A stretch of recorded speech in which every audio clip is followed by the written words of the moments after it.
शिवाय गुरवे नमः।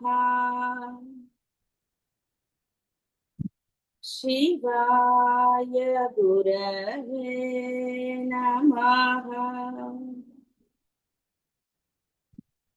शिवाय गुरवे नमः। शिवाय गुरवे नमः। शिवाय गुरवे नमः। అమ్మ మధుమతి అంటే అర్థమైంది. మధుమతి అంటే జీవుడు కూడా ఆ స్థితిని పొందే అవకాశం ఆ అమ్మ ఇస్తుంది, అనుగ్రహాన్ని కలిగిస్తుంది. ఇక్కడ అమ్మ లక్షణాలు చెప్పడానికి కారణం కూడా, రే నీలో ఉన్నది నేనే కదా, సృష్టి చేసింది కూడా. కాబట్టి నీవు చాలా సులభంగా నా గుణాలని ఆచరణలో పెట్టుకోవచ్చు. అప్పుడు ఈ జీవుడు అనేవాడు సుమ్మయ్య అయిపోతాడు, నోరు మూసుకుని ఉంటాడు. జీవుడు అనేవాడు అంటే ఈ నేను అనే భావం ఏదైతే ఉందో అదే నిన్ను అనేక కష్టాలలోకి తోసేస్తుంది. నేను వచ్చినప్పుడే మీకు బాధలు. ఆ నేనే అయ్యో నేను చేయలేకపోయాను, లేదా నేనే చేశానన్న గర్వము, ఇలా రకరకాలు. అది అనేక రకాలుగా వ్యవహరిస్తూ ఉంటుంది. ఎందుకంటే ఒకటి అనేకమైంది కదా. ఒక్కడిగా ఉన్నప్పుడు బాగానే ఉంది. బ్యాచిలర్ లైఫ్ ఎవరికైనా, అమ్మాయిలకైనా అబ్బాయిలకైనా బాగానే ఉంటుంది, ఏ గొడవ లేదు. కానీ ఎప్పుడైతే ఇహ రెండు అయ్యాడో, ఆ రెండు నుంచి ఇక మొదలైంది ఆలోచన కూడా అంతే. హాయిగా ఏ ఆలోచనలు లేనప్పుడు సుఖంగా ఉంటాడు వాడు. ఈ ఆలోచన మొదలైనప్పటి నుంచి ఇహ వాడికి మొదలవుతుంది. సరే, ఎన్ని చేసినా అమ్మ క్షమించడానికి రెడీగా ఉంది. పరమాత్మ యొక్క గొప్ప లక్షణం అంటే, జ్ఞానులనండి సద్గురువులనండి ఎవరిదైనా సరే ఉన్నది గొప్ప లక్షణం ఆ క్షమాగుణం మాత్రమే. మాత్రమే అంటే అది తప్ప వేరేది లేదు అనకండి. అంటే ఎన్ని చేసినా, మరల మరల చేసినా కూడా వాడు తరించే అవకాశాన్ని ఇవ్వగలిగేది ఆ పరబ్రహ్మము, మీ ఆరాధించే దైవం అనండి ఏదైనా, గురువు. ఇంకెవ్వరూ కూడా బాహ్య ప్రపంచంలో మీకు అనుభవాలు ఉంటాయి. వాడు క్షమించాడా లేదా అనేది కూడా చాలా అంటే అనుమానాస్పదంగానే ఉంటుంది. మీరు అడగచ్చు, క్షమిస్తారా, క్షమించండి, అది ఇది రకరకాలుగా. అని నిజంగా వాడు క్షమించాడో లేదో అనేది మీకు ఎప్పటికీ అర్థం కాని విషయం. వాడి యొక్క ప్రవర్తన వల్ల తెలుస్తూ ఉంటుంది అనుకోండి. అలా రకరకాలది, లేదా వెన్నుపోటు ఇలాంటివన్నీ రావు కదా. సో కాబట్టి ఇక్కడ కానీ ఒక ఆ పరబ్రహ్మము, ఆ పరబ్రహ్మ స్వరూపాలైన దైవము గురువులు మటుకు క్షమాగుణమే కలిగి ఉంటారు. ఎప్పుడు నిన్ను రక్షించడానికే చూస్తారు తప్ప శిక్షణలో కూడా రక్షణే ఉంటుంది. అప్పుడు మాత్రమే వాడు ఈ యొక్క అతీత స్థితిని పొందగలుగుతాడు. గురుప్రియ పరమేశ్వరుడు సకల విద్యా ప్రపంచమునకును ఆది గురువు. గురుమూర్తి అనే నామము, అదే పరమేశ్వర స్వరూపం. ఇక్కడ పరమేశ్వరుడు పరమేశ్వరి రెండు ఒకటేనండి. ఇక్కడ పరమేశ్వరుడు వచ్చాడు కాబట్టి ఈయన వేరే గురించి చెప్తున్నారు భావన చెయ్యరాదు. సందర్భం వచ్చినప్పుడు అది మనకి ఇద్దరుగా చూపిస్తారు. ఎందుకంటే ఆయన శక్తి ఈవిడ, ఈవిడ శక్తి ఆయన అని చెప్పడానికి ఇద్దరుగా చూపించారు. అంటే ఒక శక్తిని మనం, ఎందుకంటే నువ్వును నీ శక్తి, నువ్వు నీ గుణాలు, నువ్వు నీ ఆచరణ వేరు వేరు కాదు, నీదే. నువ్వు అలా ఎందుకు చేశావు అని ఎవరైనా ప్రశ్నించినా అది నీదే అవుతుంది తప్ప వేరేది కాదు. నువ్వు అనొచ్చు వేరే వాళ్ళ ప్రేరణ చేత చేశాను అని, కానీ అన్ని సందర్భాల్లో అది కరెక్ట్ అవ్వదు. ఏదో తప్పని పరిస్థితుల్లో వేరే వాళ్ళ ప్రేరణ వల్ల, ఏదో ఆఫీసులో బాసు అని, కానీ అన్నీ అలా జరగవు కదా. కాబట్టి ఇక్కడ ఆయన యొక్క ఇచ్ఛాశక్తియే ఆ అమ్మ అని చెప్పారు. కాబట్టి ఈవిడ గురు ప్రియ అంటే ఆయన గురువు అయినప్పుడు ఈవిడ గురు ప్రియ, ఆయనకి ఇష్టరాలు కాబట్టి. ఎవరికైనా సరే సెల్ఫ్ ఇది ఉంటుంది కదండి, ఎవరికి వాళ్ళు ఇష్టంగానే ఉంటారు.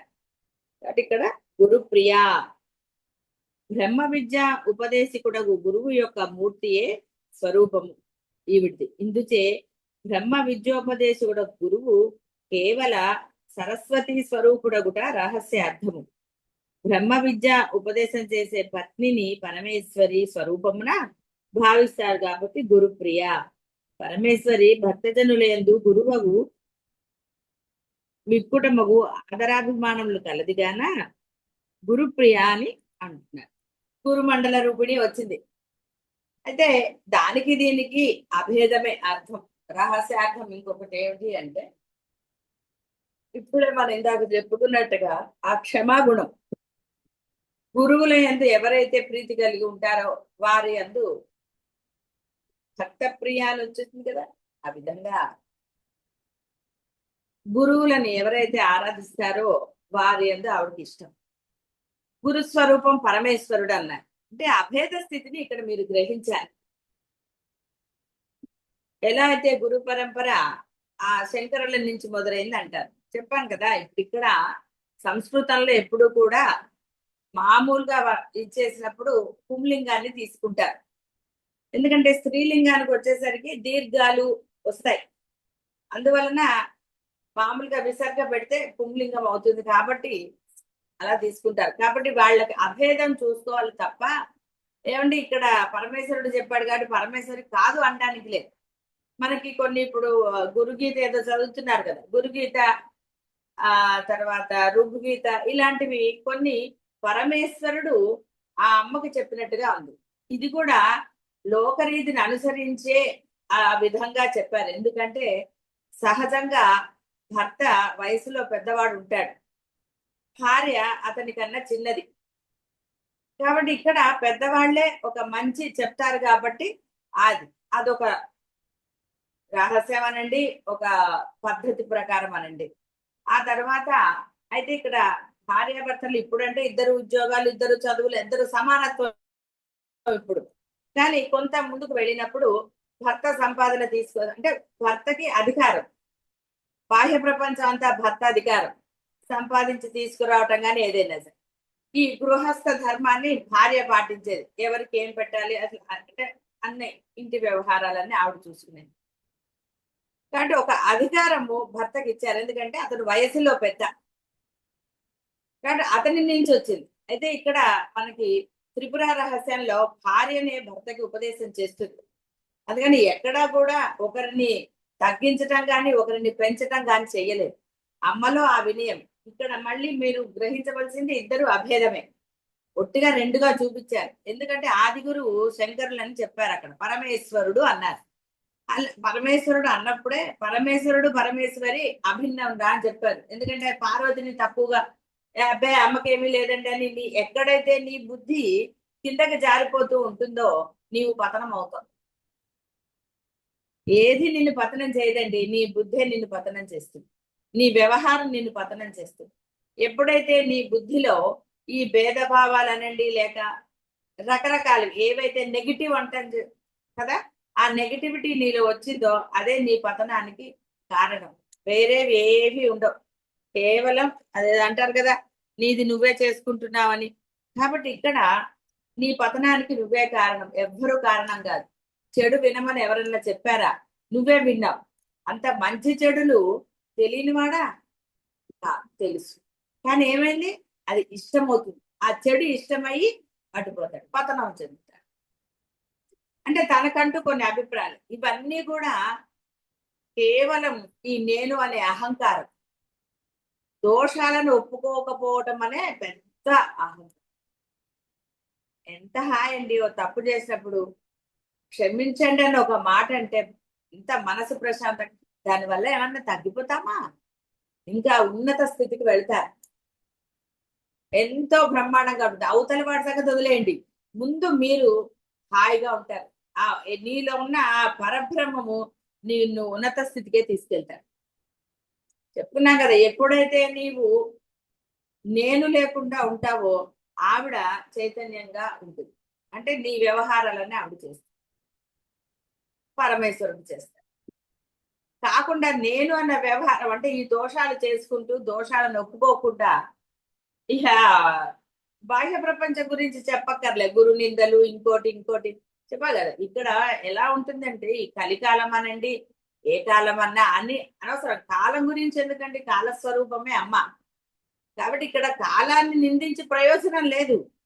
అలా కాబట్టి అంటే నువ్వెందుకు చెడ్డగా ఉండాలి, నువ్వు మంచిగా ఉండు. గ్రాంటెడ్ గా తీసుకుంటారు మంచితనాన్ని, అది గురువు యొక్క ఇదేనండి. ఏదైనా సరే వాడు గ్రాంటెడ్ గా ఎప్పుడైతే తీసుకున్నాడో వాడి బుద్ధి అధోగతే. ఆ కృతజ్ఞత అనేది వాడిలో లేనప్పుడు వాడు తను చేసిన దానికి అన్నిటికీ కూడా చాలా గొప్పగా చేసుకుంటాడు. అదే అధోగతి. వాడు అనుకుంటాడు చాలా గొప్పగా చెప్తున్నాను అని అంటాడు, కానీ అక్కడే వాడి యొక్క ఇది ప్రారంభమైంది. ఇక దాన్ని పెంచి పోషించే వాళ్ళు ఉన్నారు, అవన్నీ భయంకరమైన.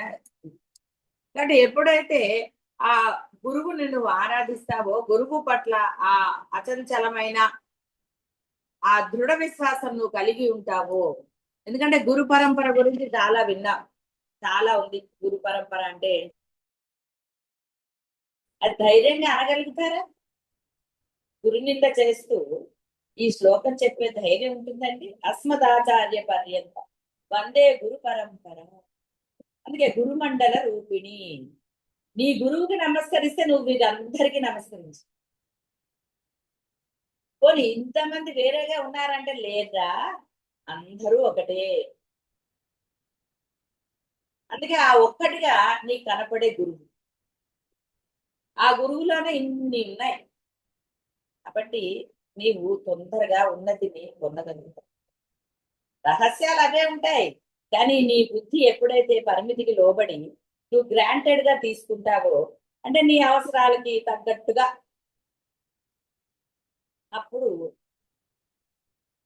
గురువు అలాగే నిశ్చలంగా ఉంటాడు, పరమేశ్వరుడు నిశ్చలంగానే ఉంటాడు. సాక్షులుగా ఉంటారు. వాళ్ళు చైతన్యవంతాలు అవ్వాలి అంటే సుమ్మయుడు ఎప్పుడైతే అలా ఉంటుందో. కాబట్టి అమ్మ గురు ప్రియా, ఆ గురువుల యందు ఇష్టం కలిగి ఉంటుంది. అంటే ఒక సద్గురువు ఒక బోధ చేస్తున్నాడంటే ఆ బోధ జీవుడిగా ఉన్న గురువుదిగా. సరస్వతి రూపం అని ఇక్కడ చెప్పారు కదా. గురుమూర్తి యగు ఎక్కడ వచ్చింది?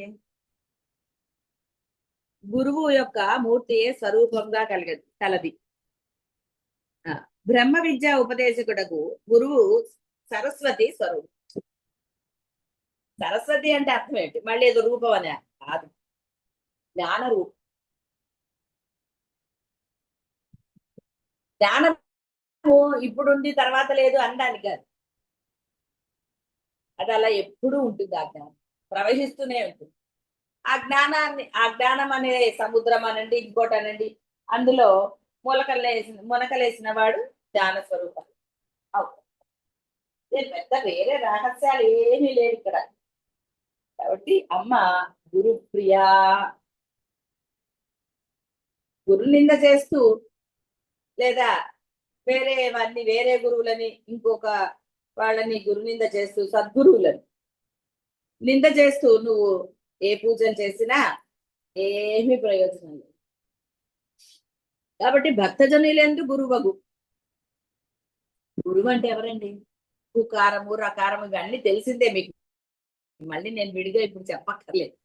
దారి చూపించేవాడు అసలైనది. కాబట్టి ఆ గురువు యందు ఆవిడకి ప్రీతి. స్వతంత్ర,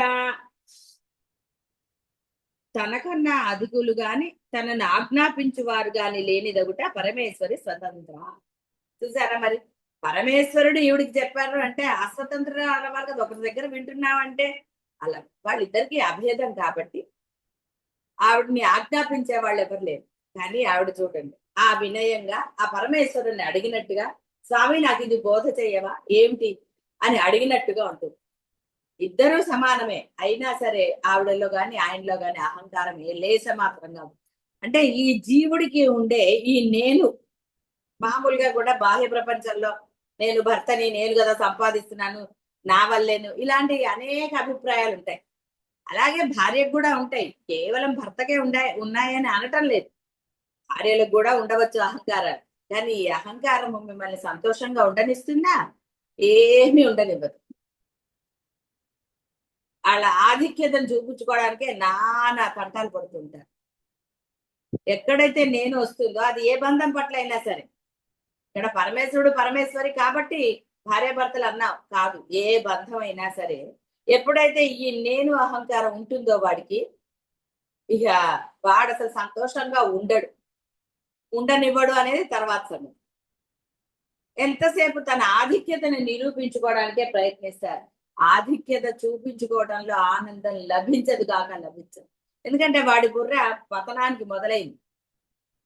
వాడు కిందకి పడిపోతున్నాడు, అంతే ఊబిలో దిగిపోయాడు. ఆ నేను అనే ఊబిలో ఇక వాడు బయటికి రావడం అనే ప్రశ్నే లేదు. ఆనందం ఎక్కడ ఉంటుందండి? ఊపిరి ఆడదు. అలా కాకుండా ఎక్కడా కూడా తన ఆధిక్యత కోసం ప్రయత్నించకుండా ఆ సిచ్యువేషన్ కి తగ్గట్టుగా వాడు హాయిగా ఉన్నాడు అనుకోండి, పరమానందంగా ఉంటాడు. అదే పిల్లవాడు చేసేది. అందరూ నెత్తికెక్కించుకుంటారు ఆ చంటి పిల్లని, కానీ అప్పుడు వాడికి తెలియదు. వాడి దాంట్లో వాడాడు. ఎప్పుడైతే కొంచెం నేను వచ్చాక అప్పుడు వాడికి గారాబాలు తెలిసి ఎవరు తన్ని తిట్టకుండా ఉంటారో వాళ్ళ దగ్గరికి వెళ్ళిపోయి అప్పుడు ఆ మొండితనాలు అవి స్టార్ట్. ఇక అప్పుడు చూడండి వీళ్ళు కొట్టుకుంటారు. వాడు బాగానే ఉంటాడు, నువ్వు గారాబం చేసావు, నువ్వు జడగొడుతున్నావు అని చూడండి. అందరిళ్లలో సహజమే కదా, ఇవన్నీ కనపడుతూనే ఉంటాయి. బామ్మ ఇచ్చేస్తుంది, తాతలు చేస్తున్నాడు, లేదా వాళ్ళు చేస్తున్నారు, వీళ్ళు చేస్తున్నారు, వాడు నా మాట ఎందుకు వింటాడు, ఇవన్నీ చూడండి ఎట్లా వచ్చాయి. ఇవన్నీ వచ్చేస్తాయి. ఎందుకంటే ఇక్కడ నేను వచ్చేసింది. నేను వచ్చిందా గొడవలు మొదలు, ఆధిక్యత నిరూపించుకోవడానికి. అంటే ఎప్పుడైతే ఈ నేను అనేది వినయంగా ఉంటుందో, అందుకే ఆ నేను ఇదవ్వడం కోసమే నేను జీవుడు, అంటే ఆ జీవత్వం నుంచి బ్రహ్మత్వం పొందడానికి సాధనలు చెప్పబడి. కాబట్టి అమ్మ అధికులు గాని ఆజ్ఞాపించేవారు గాని లేదు, కాబట్టి ఆవిడ స్వతంత్ర. సృష్టి ఆది పంచకృత్యములందును ఇతరుల ఆజ్ఞ కాని అధికారము గాని సహకారం గాని ఏమాత్రమును లేక స్వతంత్రంగా ఆవిడ నిర్వహిస్తుంది. కాబట్టి మన పని మనం చేస్తున్నాం అనుకోండి, ఎవరి మీద డిపెండ్ అవ్వకుండా బ్రహ్మాండంగా అవుతుంది. ఎప్పుడైతే నేను ఎందుకు చేయాలి అన్నప్పుడు మొదలవలా, నేనే చేయాలా, మళ్ళీ ఓపిక లేకుండానో ఇంకోటో నేను చేయమని చెప్పటం లేదు. నీకు ఓపిక ఉన్నంత వరకు నువ్వు చేయగలిగింది చేయలేనప్పుడు సుమ్మయిరు. అనవసరంగా అన్నారు అనుకోండి, గొడవలే కదా. నేనే ఎందుకు చెయ్యాలి, అసలు ఆ నేను వచ్చిందే గొడవ. నేను రాకుండా నువ్వు ఎంత కరవే అంత చెయ్యి, నోరు రూపాయి పడుకోలేదు, ఇంకోటి ఏదో చేసి అప్పుడు చాలా ఆనందం.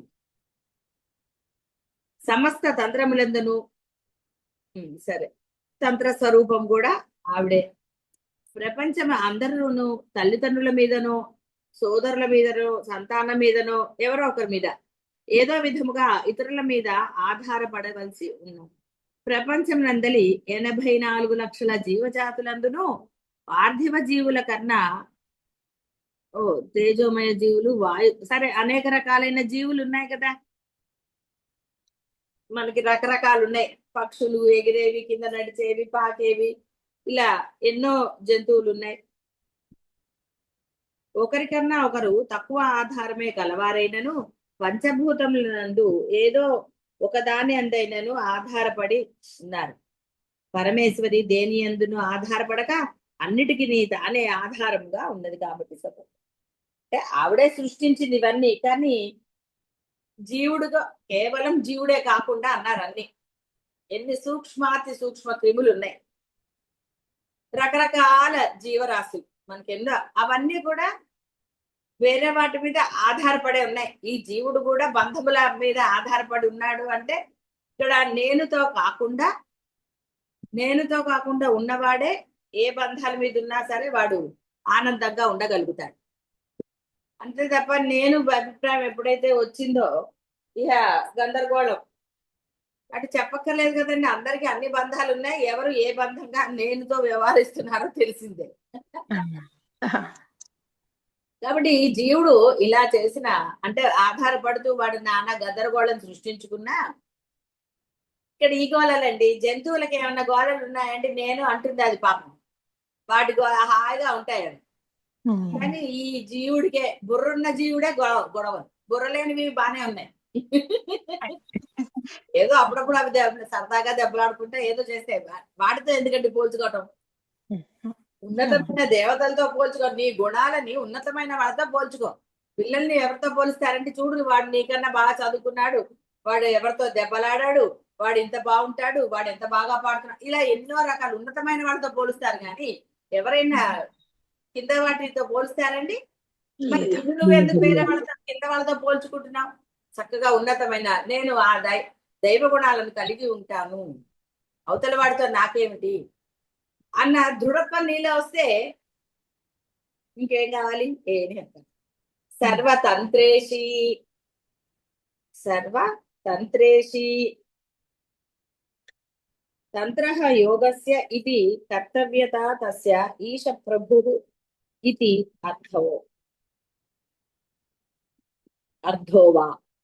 తంత్రమున యాగాచరణ విధానం. సరే, తంత్రాలంటే తెలిసిందే కదా. సర్వతంత్రములను పరమేశ్వరుని పూజిస్తాయి. పరమేశ్వరి సర్వతంత్రేసి అంటే ఆ తంత్రాల్లో కూడా ఆరాధించే దేవత ఈవిడే. వాళ్ళు రాక్షసుల్లో ఆవిడ లేదండి, ఉంది. రకరకాల అది ఉంటే కదండి తెలుసు. చెడ్డవాడు ఉంటే కదా మంచివాడు అని తెలిసేది. అందరూ మంచి వాళ్ళే ఉంటే అంతా మంచి వాళ్ళండి వాళ్ళ ఇంట్లో అని నమస్కారం చేసుకుని ఉండుకోవచ్చు. ఒక చెడ్డవాడు ఉన్నప్పుడు కదా వీడు మంచివాడు, వాడు అలాగా ఇలాగా అని ఇవి వస్తాయి. కాబట్టి నీలో భేదం లేదనుకోండి, నీకు ఈ మంచితోటి చెడుతోటి నీకు పనే ఉంది. వాడు ఎలాంటి వాడైతే నాకేంటయ్యా, ఇది నాది, నా ధర్మం నేను ఆచరిస్తాను. వాడు ఎప్పుడు ఆనందంగానే ఉంటాడు. పరులతో పోల్చుకోవటం మొదలెట్టాడా ఇక వాడి గతి అధోగతి. వాడు ఎప్పటికీ బాహ్య ప్రపంచంలో అయినా సరే పక్కవాడిని చూసి ఈర్ష్య అసూయలు పొందిన వాడు బాగుపడతాడా? ఎప్పటికీ బాగుపడ్డు. ఒకడిని అంటే అవతల వాడి యొక్క ఇక మామూలు అంటే నాశనం కోరుకుంటూ తాను పైకి వెళ్ళాలి, తాను సంపాదించుకోవాలి. ఇప్పుడు చూడండి కొన్ని చోట్ల ఈ ప్రమోషన్ల కోసం డబ్బులు ఇచ్చి అంటే నెగిటివిటీ తోటి ప్రమోషన్లు అనండి ఇంకోటనండి ఇలా చేసే వాళ్ళు ఉంటారు. అధర్మం చేసే వాళ్ళు ఉంటారు ప్రపంచంలో, బాహ్యంలో. మరి అధర్మం చేసిన వాడు సంతోషంగా ఎలా ఉండగలుగుతాడండి? వాడు ఉండలేడు. ఆ సంతోషానికి వాడు మసిపూసి మారేడు కాయలాగా ఎన్నో సమర్థింపులు చెప్తాడు, ఏదేదో అంటాడు. వాడికి ఎప్పుడూ సుఖం ఉండదండి, ఆనందమే ఉండదు. ఆ రియలైజేషన్ వచ్చి పరమాత్మని ప్రార్థిస్తే ఆ యొక్క ఏదైతే వాడు చేశాడో దాన్ని తొలగించి వాడికి ఆనందాన్ని ఇస్తుంది. కానీ ఆ రియలైజేషన్ నేను ఉన్నంత కాలం వాడికి రాదండి. అందుకని పుట్టుకతో వచ్చినవి అనుకుంటూ సామెతలు ఉంటాయి. ఎందుకండి ఆ సామెతలు చెప్పుకోవటం? నీకు తెలిసింది కదా ఇలా ఉండకూడదు అని తెలిసి ఎందుకు అలా ఉండటం ఎందుకు? ఓకే, నువ్వు ఉన్నావు ఇంతకు ముందు, ఇప్పుడు తెలిసింది కదా అలా ఉండకూడదు అని నీకు తెలిసాక నువ్వు ఆ దారిలోంచి ఎందుకు బయటికి రావటం లేదు? చూసారా, ఈ నేను అనే అహంకారం వాడిని వదలటం కాదు, వాడు వదలటం లేదు. బాగా గుర్తుపెట్టుకోండి, అది వదలట్లేదండి నాకు అనేది కేవలం సమర్థింపే, అబద్ధమే. నువ్వు దాన్ని పట్టుకున్నావు. ఏమంటారండి పిల్లల్ని? కానీ మీకు అధికారం ఉంటే నీ బుద్ధి ఏమైంది వాడు చెప్తే అని అనరు. మరి నీ బుద్ధి ఏమైంది? ఇంత బోధ వింటున్నావే, ఇన్ని పరమ సత్యాలు తెలుసుకున్నావే, అయినా ఎందుకు నీలో మార్పు రా? ఎందుకు ఇంకా నేను పట్టుకుని ఉన్నావు?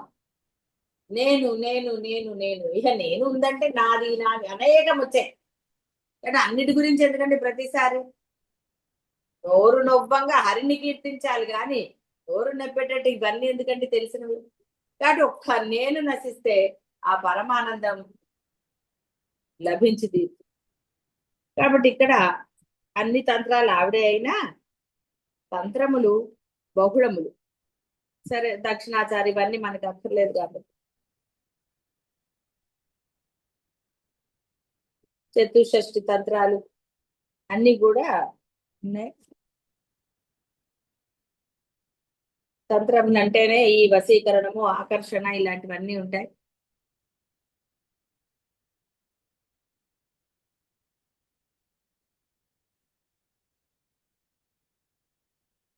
ఇక్కడ శ్మశానంలో ఎలా చేయాలి కాదు, కొన్ని అలాంటివి ఉన్నాయండి. ఇప్పటికీ కొంతమంది ఉన్నారు, లేరని అనడానికి లేదు, తంత్రాల్లో కూడా ఉన్న వాళ్ళు ఉన్నారు. వాళ్ళు ఏమైపోయారో అనేది చెప్పక్కర్లా విడిగా. రాక్షస గుణాలు ఉన్న వాళ్ళు ఏమవుతారో విడిగా చెప్పడం ఎందుకంటే, రావణాసుడు ఉన్నాడు కదా చాలు.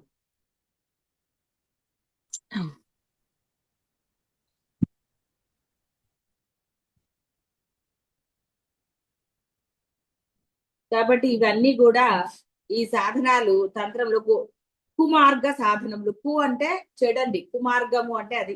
కుమార్గ సాధనములు ఈ తాంత్రిక శ్మశానాల్లో ఇక్కడ వేరే చెప్తున్నాను కదా, అటు ఈ మారణాలు, షట్కర్మలు, ఇవన్నీ కూడా కుమార్గ సాధనములు, నింద్యములు, అచింత్యములు. వీటి గురించి ఆలోచనే చేయకూడదు.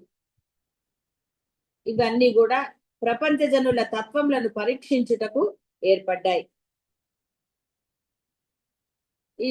అంటే ఈ తంత్రంలందు ఇష్టం లేకుండా ఉండే జనులు చక్కగా దైవ చింతకులు అయి తీరుతారు.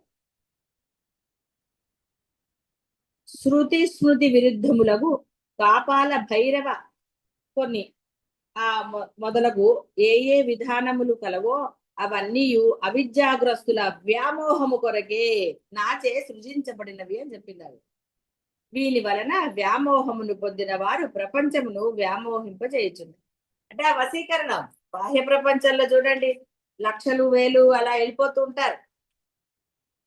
అబ్బో అది అంటే జనాలను చూసి గురువుని ఎందుకుంటే వాడు బాగుపడతాడు. తప్పు కదండి. వాడు నీకు ఒట్టిగా నిన్ను వశీకరణం చేసుకుంటాడు, నీ దగ్గర డబ్బులు తీసుకుంటాడు, నీకు 1,00,000 రూపాయలు వచ్చేటట్టు చేస్తాడు. వాడు ఎంత తీసుకుంటాడో తెలుసు కదా. కాబట్టి ఇక్కడ నేనే చేశానండి ఆవిడ. అరే నువ్వు అలా ఉండకూడదునన్నా అవి చూపిస్తున్నాను. వాడిలో కూడా బుద్ధి వస్తే వాడిని రక్షించి వాడికి జీవ బ్రహ్మైక్యాన్ని కలుగజేస్తుంది ఆవిడ. ఆవిడకేమో అసాధ్యమైనవన్నీ ఏమీ లేవు. అందుకని చాలా చక్కగా క్లియర్ గా ఇచ్చింది. అవన్నీ కుమార్గములు. ఎన్నో చూస్తున్నారు బాహ్య ప్రపంచంలో. నేనే దేవుడిని అనేవాళ్ళు కూడా ఉన్నారు. ఎన్నో రకాలండి. కాబట్టి ఇక్కడ అందుకనే ఎప్పుడు చెప్పినా ఒకటే, అలా పరుగులు పెట్టాల్సిన అవసరం లేదుగా. నువ్వు ఆరాధించే దైవాన్ని ఆరాధించు, అన్య శరణము లేదని ఆరాధించు. నువ్వే కావాలి అని ఆరాధించు, అది ఇది కావాలని ఆరాధించదు. ఒకవేళ ఆరాధించినా బోధ జరిగిన తర్వాత, కొంత ఆ దైవత్వం తెలిసిన తర్వాత నువ్వేం కోరుకో, నువ్వు కావాలి అని ఆరాధించే ఎవరినైనా సరే. నేను బాహ్య గురువుల గురించి, వేదంలో లేని దైవాల గురించి చెప్పటం లేదు. ఏ దైవాలనైతే శంకరులు కీర్తించారో ఆ దైవాలు. కాబట్టి అవి నువ్వు కీర్తిస్తే నీకు గురువు అవసరమా కాదా, నిన్ను ఎలా తరింపజేయాలి ఆవిడ చూసుకుంటుంది. ఎందుకంటే నీ బుద్ధి చాలా పరిమితికి లోబడింది. అది తొందరగా వాళ్ళు చెప్పారు వీళ్ళు చెప్పారని బుర్ర పాడైపోతూ ఉంటుంది. ఎందుకంటే మనం విన్నాం కదా అంత తొందరగా. ఎలా వింటామండి? చెడు ఆకర్షించినంత తేలిగ్గా మంచి ఆకర్షించదండి. వాడిలో గనక ఆ జీవలక్షణం కొంత ఎక్కువగా ఉన్నప్పుడు, అంటే ఈ నేను భావన ఉన్నప్పుడు చెడు ఆకర్షిస్తుంది వాడిని. ఎందుకంటే నేను అనేది చెడు కదా. కాబట్టి చెడు ఆకర్షించినంత తేలిగ్గా మంచి ఆకర్షించదు. ఏదో అవసరానికి అన్నట్టుగా ఉంటాడు తప్ప నిజమైన భావన వాడిలో ఉండదు. వాడి పతనానికి వేరే అక్కర్లా, ఈ నేను చాలు, ఈ భావన చాలు. చెడు ఆకర్షణ, ఆ నెగటివ్ థాట్స్ అనండి, వాడు వాటినే షేర్ చేస్తాడు. వాడేం మంచిని షేర్ చేయడండి. ఏదో సందర్భానుసారం ఒకసారి మంచిదన్నా వాడిలో ఆ చెడు షేరింగ్ ఎక్కువ. సో దాంతో ఏం జరుగుతుందో తెలిసిందే. అంటే ఇక్కడ ఆవిడ అవిద్యాగ్రస్తుల వ్యామోహం. వాళ్ళు అలాగే డబ్బు సంపాదనకి ఏం చేస్తాడని కాకా పడతాడు, వాడిని పొగుడతాడు. అంటే మీరు అక్కడికి కూడా వెళ్ళక్కర్లే, ఇదంతా కూడా తంత్రాలే. కాకా పడటము, వేరే వాళ్ళ మీద చెడు చెప్పటము, అంటే తనకు ఉన్నతి కోసం సంపాదన అంటే ఏదైనా సరే, ఒక ప్రమోషన్ అనండి, ఇదనండి, లేకపోతే ఒకళ్ళ ప్రాపకం. కుటుంబాల్లో కూడా జరుగుతాయి కదండి, తోడుకోడళ్ళ గోళలు. అట్లా బంధాలలో ఎన్ని జరగవండి, తెలియని వాళ్ళు ఎవరు ఇక్కడ. కాబట్టి ఇక్కడ ఆ ఏదైనా అమ్మే అయినా చెడు కూడా అమ్మే కదా అని చెడు పట్టుకుంటారండి. అగ్ని కూడా పరమేశ్వర స్వరూపమే, అలానే అగ్నిని పట్టుకుంటారా? బురద కూడా ఆవిడ ఏర్పరిచిందే, లేదా అక్కడ బురద ఏర్పడదు. అలాని బురదలో కాలేస్తారా? అందుకని విచక్షణ ఉండాలి. వివేక విచక్షణాలంటే అవి. ఏమండి చెడు కూడా ఆవిడే కదా, తంత్రాలు ఆవిడే అంది కాబట్టి తంత్రాలు పట్టుకుంటే ఏమైందండి, నేనుతో ఉంటే ఏమైందండి అంటే ఇగో ఇదే. సరే బురదలో కాలు వేయరా, బురద కూడా అమ్మే కదా అంటే తినకూడని ఉన్నాయి, మరి అవి తింటావా నువ్వు? ఒక పదార్థం చెడిపోయిందంటే అమ్మ దాన్ని చెడిపోయిన పదార్థం అంటే ఎంత బుర్ర లేకుండా అనండి గమ్మత్తుగా ప్రవర్తన చేస్తుంటారు. ఇవన్నీ కూడా నేను అధికంగా ఉన్నప్పుడే జరుగుతాయి. వేద మార్గ తత్పరులకు వారికి సమయాచార తంత్రము, ఆది విద్యా తంత్రము ఇవి ఉన్నాయి. శుభాగమ పంచకమను పేర వశిష్ఠ సనక సనందన సనత్కుమార శుక సంహితులు శృతి స్మృతి సమ్మతముగా విస్తరింపబడి శిష్టాచరణ జనాదరణ కలిగింది. పరమేశ్వరి సర్వతంత్రేసి అగుట ఈ తంత్రములన్నీ పరమేశ్వరి నిర్మితములే కావచ్చునుగా. అంటే ఇక్కడ మీరు కావచ్చును అంటే కాదు అని అర్థం కాదు. రెండు ఆవిడే, రావణాసురుడు ఆవిడే, రాముడు ఆవిడే. కాబట్టి ఇక్కడ కొన్ని మనకి ప్రింటింగ్ మిస్టేక్ ఉంటాయి, దాన్ని మీరు కావచ్చును అంది కాబట్టి ఏమిటి కాదా అని మీకు ఏం అనుమానం అక్కర్లా.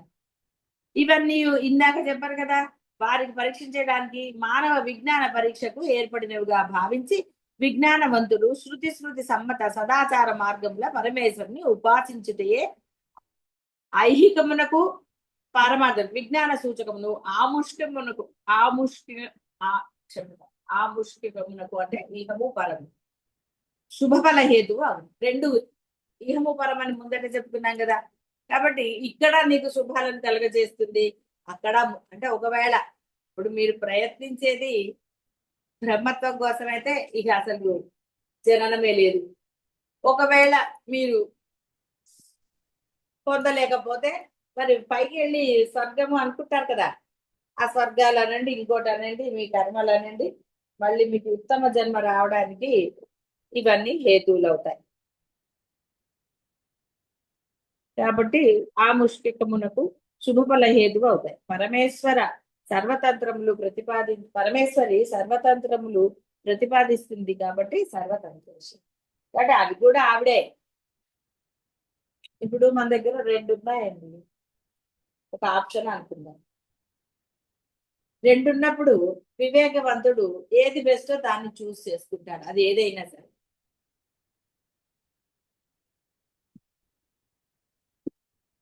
తెలివిలేని వాడు లేదా వ్యామోహమో ఏదో ఉందనుకుందాం, వాడు ఏం చూస్ చేసుకుంటాడండి తెలిసిందే, మళ్ళీ విడిగా చెప్పక్కర్లేదుగా. ఏది మంచి ఏదో చెడు ఏదో తెలియని వాడు ఏం చేస్తాడు, తెలిసిన వాళ్ళ దగ్గరికి వెళ్ళి నాయనా నాకు చెప్పబోయా. గణేశుడు ఏమని ప్రార్థించాడు, స్వామి నువ్వు ఆ పరీక్ష పెట్టావు నేను వెళ్ళలేను కదా మరి ఏమిటి అన్నాడు. అప్పుడు కదా మార్గం చూపించాడు పరమేశ్వరుడు. కాబట్టి మనము ఆ పరమేశ్వరుని ఆరాధిస్తే మంచి మార్గంలోనే తీసుకెళ్తుంది. దీనికి నువ్వు వేదాలు చదవక్కర్లేదు, లేదా ఏదో చేసుకొని ఏమీ అక్కర్లేదు. హాయిగా నిర్మల హృదయంతో ఆ పరమేశ్వరుని ఆరాధిస్తే చాలు. అదే సాధనగా చెప్పబడింది. నామస్మరణ అంటే అదే. నాకు తెలీదు అని హాయిగా సుమ్మయుడు. పిల్లలకి తెలియనప్పుడు కదండి తల్లిదండ్రులు సహనంగా అన్ని చేస్తారు. వాడు కొన్ని తెలిసాక అరవరు, ఏదో నీకు అన్ని తెలుసు కదా ఏమిటి అని అరుస్తారా అరవరా? కాబట్టి అసలు నాకు ఎందుకు వచ్చింది ఈ ప్రపంచంలో నాకు తెలియదు స్వామి, నిన్నే శరణు పెడుతున్నా నేను. కాబట్టి వహామి అహం అన్నాడు ఆయన. కాబట్టి అమ్మ కూడా ఆ విధంగా రక్షించి తీరుతుంది. కాబట్టి అమ్మ సర్వతంత్రేసి. కాబట్టి ఎలా ఆరాధించాలో తెలిసింది కాబట్టి ఇప్పుడే కాదు ఎప్పుడున్నా తెలిసింది మీ అందరికీ. ఆ విధంగా అమ్మని ఆరాధించండి. అనవసరమైన వాటి జోలికి వెళ్ళి లేనిపోనివి తెచ్చుకోకండి. ఇప్పటికీ మించిపోయింది లేదు అంటే మనం చేసిన అధర్మములు మీ మనసు మీకే సాక్షి. చక్కగా ఆ పరబ్రహ్మం దగ్గర, గురువుల దగ్గర, మీ దైవం దగ్గర ఎక్కడో అక్కడ ఆ వాటిని క్షమించమని వేడుకుని మరలా వాటి వైపు వెళ్లకుండా ఉంటే జీవితంలో ఆనందాన్ని పొందవచ్చు. ఆవిడ తలుచుకుంటే ఒక సెకనులోనే మీ యొక్క కర్మలన్నీ భస్మీపటలం చేయగలుగుతుంది, ఆనందాన్ని ఇస్తుంది. అది లేదు నేను అనుభవించే ఇప్పుడు పేడ పురుగు చూడండి, దానికి అదే ఆనందం అంటే ఏం చేస్తామండి? అటు ఇక్కడ మనస్సుని చక్కగా శుద్ధమనర్చుకుని ఆనందంగా ఉండండి. అమ్మే, ఇందులో సందేహం లేదు. మార్గాన్ని ఎన్నుకోవటంలోనే నీ యొక్క వివేక విచక్షణాలు ఉంటాయి. కాబట్టి ధర్మ మార్గాన్ని ఎన్నుకుంటే ఆనందంగా ఉంటావు. మరలా జన్మలు ఎత్తవలసిన ఆవశ్యకత లేదు. శుభం భూయాలు.